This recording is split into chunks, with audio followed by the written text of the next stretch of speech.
Hoy en Break tenemos con nosotras a Sergio Albaladijo. Buenas tardes, Sergio. Hola, buenas tardes. Hola. Hola. ¿En qué emplea su tiempo libre?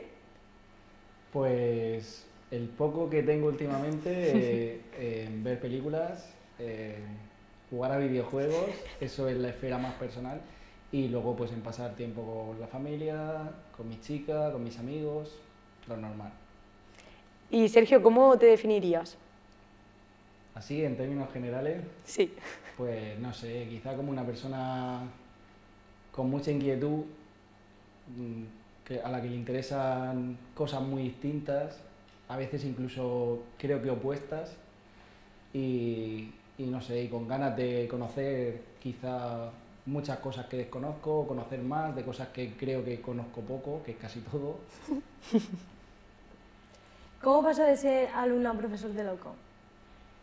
Pues de forma bastante progresiva, porque yo terminé mis estudios de licenciatura y ya era alumno interno, entonces empecé a hacer cosas de investigación, ya no como alumno sino becado, y luego pues bueno, hice también una estancia en el extranjero y luego los cursos de doctorado, el máster de formación del profesorado. Digamos que esta ha sido mi casa en todo momento, no ha habido ningún momento en el que haya habido una interrupción, y entonces ha sido todo siempre un continuo. Básicamente, de forma por lo que digo, no es como se puede un poco deducir de lo que digo, pues de forma muy natural. Y Sergio, ¿cuál es la película que más te ha gustado, más te ha llenado y el por qué? ¿De todas las que has visto? Pues no sé, ha habido diferentes momentos en mi vida que ha habido películas, ¿no? Que he visto películas que me han cambiado, ¿no? Y creo que me han convertido también un poco en la persona que soy, hasta ese punto yo creo que me han influenciado. Pero la más reciente quizás sería El árbol de la vida, que es una película que no he podido dejar de ver y que de hecho si pudiese vería todos los días, y creo que no se agotaría la película. Y quizá ya mucho más recientemente otra película de Terrence Malick, que es Song to Song, que son películas que yo creo que no hablan de una narración cerrada ni muchísimo menos, sino que son películas que trabajan con la esfera más puramente emocional, ya no racional, ¿no? Y que dependiendo del momento en el que la veas y el estado en el que te encuentres, pues te dicen unas cosas u otras, pero siempre te dicen cosas y siempre son cosas valiosas. ¿Tienes algún ídolo o algún modelo a seguir? Pues una persona así concreta no, quizás sería como una especie de Frankenstein hecho de trozos de muchas personas que conozco, y entre esas personas pues estaría gente de mi familia, de mis amigos, profesores, y bueno, y alguna persona que no termino de conocer porque a lo mejor pues es gente, ¿no?, que a la que conozco a través de entrevistas o a la que conozco a través, ¿no?, de su propia obra, y, y que creo que es así, ¿no?, como se establece una comunicación entre nosotros, y normalmente esa comunicación se produce en la sala de cine, son directores, ¿no?, con una mirada a lo mejor muy particular, y que sin conocerlos, porque es lo que pasa siempre, ¿no?, que dicen no los conoces, pero la manera en la que te han mostrado el mundo pues te ha acercado a ellos de una forma, ¿no?, que te ha hecho admirarlos y te ha hecho de alguna manera querer ser como ellos, ¿no?, y poder ver la realidad como ellos. ¿Y qué consejo le darías a los jóvenes que quieren adentrarse en el mundo de la comunicación? Pues no sé, porque pienso que si están pensando en adentrarse en el mundo de la comunicación es que ya hay algo, ¿no? Y ese algo es lo fundamental, que es una pasión por por todo lo que sea imagen en movimiento, por todo lo que sea, ¿no?, pues escuchar podcasts en la cama hasta perder el conocimiento, por así decirlo, ¿no? E incluso seguir escuchándolos, que es algo que siempre me ha parecido muy, muy mágico, ¿no?, con la radio, y creo que ahora está pasando con los podcasts, que es quedarse dormido y seguir escuchando, y a la mañana siguiente, sin haber estado del todo pendiente de aquello que se escuchaba, ¿no?, pues que todo eso te haya marcado y te haya de alguna forma se haya introducido, ¿no?, como en la película Origen, se te haya quedado ahí en la mente y luego surja. Porque yo creo que al final los jóvenes actuales les pasa eso, han estado expuestos a un montón de productos audiovisuales, creen que eso siempre ha estado ahí, ¿no?, y muchas de estas formas nuevas para ellos son totalmente normales, ¿no?, en su día a día. Y el diferenciar entre simplemente estar expuesto a eso y ya está, ¿no? Y que sea un entretenimiento, o decir, no es que yo quiero ir más allá, yo quiero saber cómo se crea esto, yo quiero crear cosas como esto, pues ya le está dando la respuesta, ¿no? Si eso es lo que le sucede, tienen que estudiar audiovisual, no queda otra. ¿Te consideras cinéfilo? Pues sí, ¿Por qué? cinéfilo y cinéfago, porque normalmente la gente asocia la cinefilia a una cierta postura, normalmente es una postura bastante incómoda, ¿no? Porque entrañaría estar súper recto ante la obra, ¿no? Y un poco mirar a la gente como, sí, bueno, esto es una obra trascendente, pero yo por eso diría más, un poco, o sea, bastante cinéfilo, pero también bastante cinéfago, porque creo que hay que ver de todo, hay que ver todo tipo de películas, y incluso de películas que son muy malas, como pueden ser las películas de Troma, ¿no? Que es El Vengador Tóxico, Tromeo y Julieta, todas estas cosas, pues se puede aprender mucho, y muchas de las cosas que se pueden aprender tienen que ver también con cosas que están pasando hoy en día, ¿no? Como mucha gente sin medios está consiguiendo contar grandes historias y está consiguiendo con pocos efectos visuales, pocos efectos especiales, ¿no? el levantar obras que son, vamos, son obras dignas del aplauso, ¿no? Y un ejemplo bastante reciente, por ejemplo, podría ser Criando ratas. Yo nunca pensé que iba a ver una película completa en YouTube, y mucho menos una película hecha con 5.000 euros, y mucho menos una película que es una carta de amor al cine kinky, de Eloy de la Iglesia, de la Loma y todo esto. Pero eso ha sucedido y desde luego no me ha causado ningún tipo de trauma, ningún tipo de pérdida de la esperanza, sino todo lo contrario, ¿no? Creo que este tipo de gestos son los que hacen que te des cuenta de que tienes que ver de todo, y que se puede hacer casi todo con casi nada. ¿Cómo crees que te ven los alumnos? Pues no sé, yo pienso que quiero pensar que me ven como una persona cercana, y que gracias a eso pues también me permiten a mí, ¿no? Pues un poco acercarme, ¿no? Y entonces se produce ese efecto, ¿no? De acción-reacción, y al final pues yo creo que lo que acaba sucediendo es que, sin haber pasado muchas horas juntos en el aula, pues la gente pues se dirige a mí con una cierta, ¿no? confianza y una cierta cercanía. Y eso, hay gente que dice, ¡buah, es un agobio!, ¿no? Gente de mi entorno, que voy por la calle a lo mejor y me van saludando un montón de alumnos, alumnos actuales, alumnos pasados, alumnos de una única hora o 2 horas de clase, que simplemente me vieron en ese momento, ¿no? Por alguna circunstancia, que me habían invitado a alguna clase, alguna cosa así, y también me saludan, y yo creo que es por eso, porque ven que soy una persona bastante transparente, ¿no? Y que soy una persona que le gusta lo que hace, y que aunque simplemente haya pasado 2 horas explicando algo, o 2 horas trabajando algo con ellos, ¿no? Pues se ha creado un vínculo, y no sé, y eso me parece fantástico. A nivel personal, ¿qué es lo que más te llena de ser profesor? Pues quizá lo que he dicho, que tener esa sensación de que hay ¿no? de que hay una relación entre iguales, y que esto también es algo, ¿no? muy criticado y algo un poco resbaladizo, pero entre iguales en el sentido de que creo que yo puedo aprender tanto de los alumnos como los alumnos de mí, y creo que en muchos momentos yo puedo aprender mucho más, porque, bueno, en mi caso a lo mejor, yo sí que, por lo que digo, que soy una persona muy inquieta, a lo mejor sí que estoy muy pendiente de cosas que gente ¿no? de la edad de los alumnos que tengo, pues están ahí, ¿no? constantemente. Lo que pasa es que yo no tengo el tiempo, a lo mejor no tengo tampoco ese deseo de profundizar tantísimo como ellos, y entonces pues también se establece ese diálogo, ¿no? que sabemos de qué estamos hablando, pero desde luego son ellos los que me instruyen y los que me dicen el camino a seguir, y en muchos casos incluso con el cine, ¿no? por cosas que de alguna manera yo no vería, y que gracias a eso pues descubro nuevas formas, ¿no? nuevas cinematografías, incluso con alumnos incluso extranjeros me ha sucedido, ¿no? que pues yo no puedo conocer mucho sobre cine peruano y gracias a haber tenido una alumna peruana, pues me ha abierto ahí, ¿no?, un horizonte a aquellas películas que no aparecen en los libros y sin embargo son mucho más significativas que las que aparecen en todos los manuales, ¿no? ¿Y cuántas películas crees que has visto a lo largo de tu vida? Una cifra aproximada.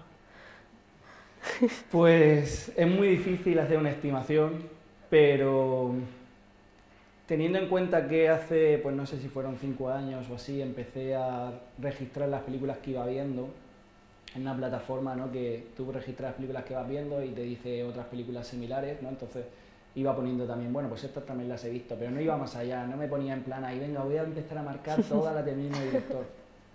Está en 3.200 películas ahora mismo, pues yo pienso que puede ser a lo mejor el doble, unas 6.000 o algo así. Pero no lo sé, a lo mejor no, a lo mejor son menos, pero más de 4.500, 5.000 yo creo que sí. Y creo que eso no dice nada bueno de mí, por lo menos. Cuéntanos alguna experiencia o anécdota que se pueda contar y que te haya marcado a lo largo de tu vida. Así en general. Sí, sí, en general. Pues, no sé, yo soy una persona que tiende mucho a contar anécdotas y algunos compañeros de departamento incluso me dicen que soy el anécdotas, venga, ya has cubierto tu cupo de anécdotas, ¿no? Este tipo de cosas, que me las dicen con mucho cariño y así me las tomo, ¿no? Y de hecho tienen mucha razón cuando lo dicen. Pero yo creo que casi todas las anécdotas así que recuerdo con más cariño son de los 12-13 años, que fue mi año un poco rebelde.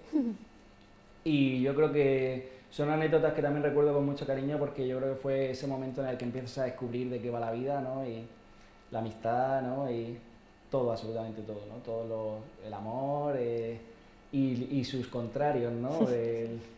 El odio, ¿no? Y en el sentido de que empiezas a detectar cosas y dices, jolín, cuánto detesto esto, no quiero que esto vuelva a suceder. Y no sé, así, alguna anécdota concreta, pues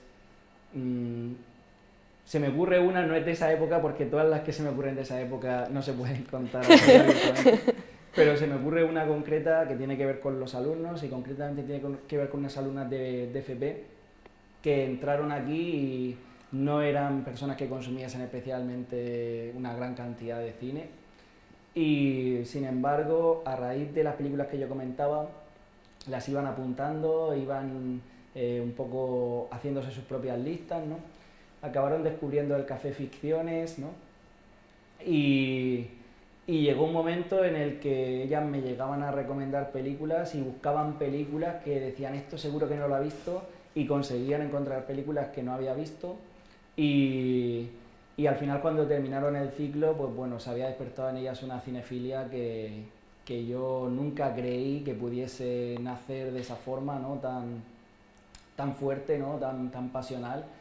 Y yo creo que eso al final resume mucho lo que yo siento muchas veces con respecto a los alumnos, que es como un efecto espejo, ¿no? De que muchas veces me veo reflejado y digo, ostras, hay una relación a veces, incluso en alguna ocasión me ha sucedido que han dicho, es que te puedo ver como un hermano mayor, ¿no? Y la verdad es que yo muchas veces me siento así, me siento como ese hermano mayor que tiene pósters de grupos heavies a lo mejor en su habitación, ¿no? Y el hermano pequeño los mira con cierta, ¿no? Con cierta distancia y poco a poco se va introduciendo en eso y se despierta una pasión, ¿no? A lo mejor en primer lugar pues por notar esa pasión, ¿no? del hermano mayor que dice, jolín, es algo muy fuerte, ¿no? Como lo que despierta en él, pero que al final se acaba trasladando e incluso superan, ¿no? Esa pasión y ese deseo, ¿no? de que eso sea una parte importante o fundamental de sus vidas y yo creo que no sé, que eso es una de las cosas así para mí más importantes, más significativas. Y Sergio, si tuvieras que elegir un personaje histórico, aunque haya fallecido, para cenar con él, ¿qué personaje cogerías? Pues un montón, no sé.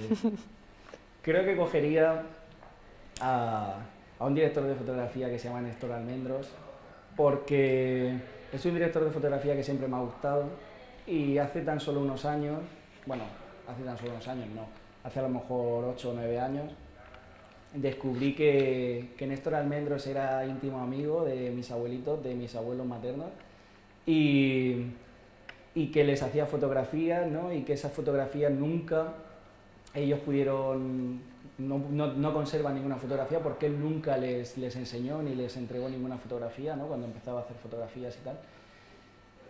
Y ha trabajado con Terrence Malick, ¿no? Que es el director del Árbol de la Vida en Días de Cielo, y me encantaría, he visto muchas entrevistas de él, he leído muchos testimonios de gente que compartió rodajes, ¿no? y compartió experiencias de vida con él, y creo que es una persona de la que me hubiese podido enamorar, ¿no? De esas personas que dices, jolín, es una persona completa, compleja, ¿no? Un artista, al final un poeta, ¿no? De la visión, como se suele decir de muchos directores de fotografía, y también tiene que ver lógicamente pues eso, ¿no? La estrecha relación, ¿no? la relación tan estrecha y tan íntima que tenía con mis abuelos maternos, ¿no? Sería como conocer algo más de ellos a través de una persona que ocupó un lugar importante en sus vidas. Actualmente, ¿cómo ves el mundo de la comunicación? Pues yo lo veo bien, yo lo veo con futuro, y creo que el hecho de que cada vez sea más difícil abrirse, ¿no? Hacerse un poco de hueco a nivel general, lleva también un poco aparejado el hecho de que es cada vez más fácil hacerse un hueco en algo más específico, ¿no? En que hay tal hiperespecialización que antes, por ejemplo, sería impensable alguien que hiciese, convirtiese en una profesión, una pasión o ¿no? un hobby muy particular, y hoy en día vemos pues eso, pues, por ejemplo con la cultura japonesa, por ejemplo, con el anime, el manga, todo esto, vemos gente que ha convertido eso en su propia empresa, ¿no? O recientemente, por ejemplo, ¿no? en una conferencia que hubo aquí en la universidad, ¿no? Pues el ponente, ¿no? Rafa Forti concretamente, decía que una de sus alumnas que había montado una franquicia de cereales y que tenía 5, me parece, ¿no? Que tenía 5 locales, y que eran punteros y que eran súper exitosos, ¿no? Y eso demuestra que al final, pues, algo que antes pues, podría tener también cabida, ¿no? El crear una empresa de cereales, pues hoy en día, gracias a la comunicación, ¿no? Tenemos un montón de ejemplos que gracias a la comunicación, pues, no solamente ha atraído gente, sino que ha hecho que la gente demande que esas franquicias o que esas empresas o que esos flujos comunicativos estén presentes en otros sitios, ¿no? Y al final acaben estando presentes en todo el mundo. Y Sergio, ¿tienes algún eslogan o frase que defina tu forma de ser o tu forma de vida? Pues, vaya pregunta. Pues hay una frase que digo con frecuencia y que es una frase, desde mi punto de vista, no es una frase para nada pesimista, porque la frase es, de momento todo va bien, ¿vale? Es una frase que sale de una película que se llama El Odio. Es una película bastante cruda, es una película muy oscura, de 3 jóvenes que viven en un barrio sensible parisino y que, bueno, pues se encuentran con muchas dificultades, ¿no? Y muchas dificultades que les vienen impuestas pues, por temas ajenos, ¿no? Pues por la intolerancia, ¿no? De determinados colectivos, o por la imposibilidad de acceder a unos ciertos medios, ¿no? Para vivir de una manera medianamente digna. Y ellos dicen en un momento de la película, un hombre cae en un edificio y mientras va cayendo dice, de momento todo va bien, de momento todo va bien, ¿no? Mucha gente dice, es muy pesimista, ¿no? Pero realmente, o sea, creo que no es pesimista la manera en la que en la que la leen estos personajes, porque ellos intentan darle la vuelta, ¿no? Y decir, todavía no ha llegado el final, todavía hay posibilidad de que algo cambie, ¿no? Y que se suceda, porque en este caso concreto es así, ¿no? Se suceda una suerte de milagro que consiga, ¿no? Una mano salvadora, ¿no? Que impida que ellos acaben pues impactando contra el suelo, ¿no? Y yo creo que esa es una frase que en muchos momentos de dificultad pues yo me repito porque digo, de momento todo va bien, no ha llegado todavía al final y todavía pueden cambiar muchas cosas, ¿no? Y quizás yo puedo ser el primero que ponga medios para que las cosas un poco cambien, ¿no? ¿Qué importancia tiene para ti la familia? Pues todas, para mí la familia es fundamental, sobre todo la familia más cercana. No sé, si yo le debo algo a alguien es a mis padres, a mi hermana, ¿no? Y de hecho, pues no sé, es tanto que hace poco, por ejemplo, pues con la tesis doctoral que tuve que, ¿no? Pues tuve que hablar en público y cómo no dedicarles unas palabras, yo fui incapaz de decir realmente todo lo que siento porque hubiese roto, ¿no? a llorar y fue después, ¿no? Pues cuando ya en otro ambiente pues ya les dije todo eso y creo que es una cosa, y esto sí que a lo mejor a los alumnos sí que se lo diría, ¿no?